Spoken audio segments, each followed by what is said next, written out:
Hi hello friends, ಎಲ್ಲರಿಗೂ ನಮಸ್ಕಾರ. Welcome back to Uma Pavagada cooking and blog. ಇವತ್ತಿನ ರೆಸಿಪಿ ಪಾನಿಪುರಿಗೂ ಹಾಗೂ ಮಸಾಲ ಪುರಿಗೂ ಮನೆಯಲ್ಲೇ ಈಸಿಯಾಗಿ ಯಾವ ರೀತಿ ಪುರಿ ಮಾಡೋದಂತ ನೋಡೋಣ. ಅದಕ್ಕೂ ಮುನ್ನ ರೆಡ್ ಕಲರ್ ಸಬ್ಸ್ಕ್ರೈಬ್ ಬಟನ್ನ ಕ್ಲಿಕ್ ಮಾಡಿ, ಆನಂತರ ಪಕ್ಕದಲ್ಲೇ ಇರುವ ಬೆಲ್ ಬಟನ್ನ ಕ್ಲಿಕ್ ಮಾಡಿದರೆ ನಾನು ಮಾಡುವ ಪ್ರತಿ ವಿಡಿಯೋ ನೋಟಿಫಿಕೇಶನ್ ನಿಮಗೆ ಬರುತ್ತೆ.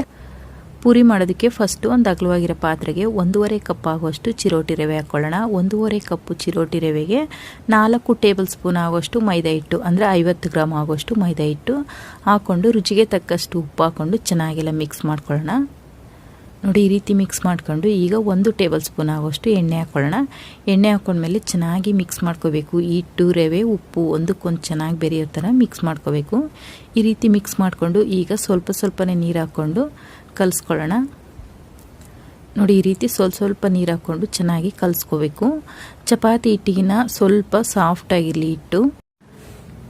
ನೋಡಿ, ಈ ರೀತಿ ಎಲ್ಲ ಚೆನ್ನಾಗಿ ಕಲಿಸ್ಕೋಬೇಕು.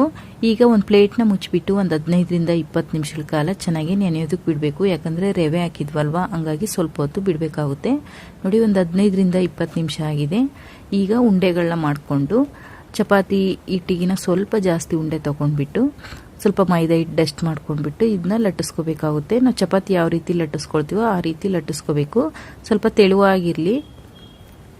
ನೋಡಿ, ಈ ರೀತಿ ಎಲ್ಲ ಲಟ್ಟಿಸ್ಕೊಂಡು ಈಗ ಪೂರಿಗಳನ್ನ ಮಾಡ್ಕೊಳ್ಳೋಣ. ಇಲ್ಲಿ ನಾನು ಒಂದು ವಾಟರ್ ಕ್ಯಾನ್ ಕ್ಯಾಪ್ನ ತೊಗೊಂಡು ಪೂರಿಗಳನ್ನ ತಕ್ಕೊಳ್ತಾ ಇದ್ದೀನಿ.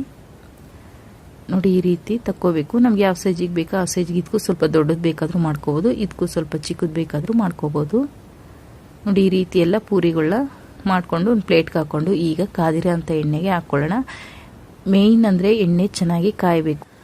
ನೋಡಿ, ಎಣ್ಣೆ ಚೆನ್ನಾಗಿ ಕಾದಿದೆ. ಈಗ ಪೂರಿಗಳನ್ನ ಹಾಕ್ಕೊಳ್ಳೋಣ. ಜಾಸ್ತಿ ಹಾಕ್ಕೊಳಕ್ಕೆ ಹೋಗ್ಬೇಡ್ರಿ, ಒಂದು 4ರಿಂದ 5 ಪೂರಿಗಳು ಹಾಕ್ಕೊಂಡ್ರೆ ಸಾಕಾಗುತ್ತೆ. ಪೂರಿ ಹಾಕಿದ ತಕ್ಷಣ ಸ್ವಲ್ಪ ಈ ಥರ ಪ್ರೆಸ್ ಮಾಡ್ಕೋಬೇಕು. ಆ ಥರ ಪ್ರೆಸ್ ಮಾಡೋದ್ರಿಂದ ಪೂರಿ ಉಬ್ಬಿ ಬರುತ್ತೆ, ಚೆನ್ನಾಗಿ ಬರುತ್ತೆ. ನೋಡಿ, ತುಂಬ ಚೆನ್ನಾಗಿ ಬರ್ತಾ ಇದೆ ಪೂರಿ. ಎಲ್ಲ ಪೂರಿನೂ ಉಬ್ಬಬೇಕಂತೇನಿಲ್ಲ. ಒಂದೊಂದು ಪೂರಿ ಉಬ್ಬುತ್ತೆ, ಒಂದೊಂದು ಪೂರಿ ಉಬ್ಬೋದಿಲ್ಲ. ಪೂರಿ ಉಬ್ಬದೇ ಇರೋವು ಮಸಾಲ ಪೂರಿಗೆ ಚೆನ್ನಾಗಿರುತ್ತೆ. ನೋಡಿ, ಇದು ರೆಡಿಯಾಗಿದೆ. ಈಗ ಎಣ್ಣೆನೆಲ್ಲ ಬಸ್ಬಿಟ್ಟು ಒಂದು ಪಾತ್ರೆಗೆ ಹಾಕ್ಕೊಳ್ಳೋಣ. ಇನ್ನೊಂದು ಬೆಚ್ಚ ಹಾಕ್ಬೇಕಾದ್ರೂ ಅಷ್ಟೇ ಒಂದು 4ರಿಂದ 5 ಹಾಕ್ಕೊಳ್ಳಿ, ಜಾಸ್ತಿ ಹಾಕ್ಕೊಳಕ್ಕೆ ಹೋಗ್ಬೇಡ್ರಿ. ನೋಡಿ, ಪೂರಿ ತುಂಬ ಚೆನ್ನಾಗಿ ಉಬ್ಬಿ ಬರ್ತಾ ಇದೆ. ನೋಡಿ, ಎಲ್ಲ ಇದೇ ಥರ ಮಾಡ್ಕೊಳ್ಳೋಣ. ಪೂರಿ ಅಂತೂ ತುಂಬಾ ಚೆನ್ನಾಗಿ ಬಂದಿತ್ತು. ಸುಮಾರು 1/4 kg ಆಗೋಷ್ಟು ಹಿಟ್ಟಿಗೆ ನನಗೆ 100 ಪೂರಿಗಳು ಸಿಕ್ತು. ಇನ್ನೂ ಒಂದು ಸ್ವಲ್ಪ ಹಿಟ್ಟು ಮಿಕ್ಕಿತ್ತು, ಅದರಲ್ಲಿ ನಾನು ಊಟಕ್ಕೆ ಪೂರಿಗಳನ್ನ ಮಾಡ್ಕೊಂಡಿದ್ದೆ. ತುಂಬ ಚೆನ್ನಾಗಿ ಬಂದಿತ್ತು ಪೂರಿ ಅಂತೂ.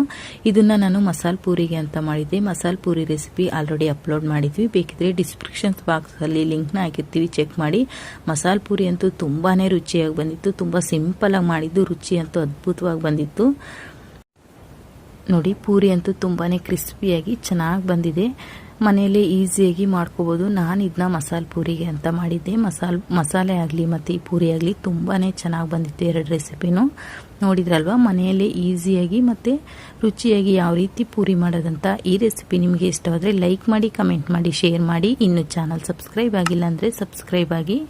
ಪಕ್ಕದಲ್ಲೇ ಇರುವ ಬೆಲ್ ಬಟನ್ನ ಕ್ಲಿಕ್ ಮಾಡಿದರೆ ನಾನು ಮಾಡುವ ಪ್ರತಿ ವಿಡಿಯೋ ನೋಟಿಫಿಕೇಶನ್ ನಿಮಗೆ ಬರುತ್ತೆ. ಇನ್ನಷ್ಟು ಈಸಿ ರೆಸಿಪಿಗಾಗಿ Uma Pavagada cooking channel and ಬ್ಲಾಗ್ನ ನೋಡ್ತಾ ಇರಿ. ವಿಡಿಯೋ ನೋಡಿದ್ದಕ್ಕಾಗಿ ಧನ್ಯವಾದಗಳು.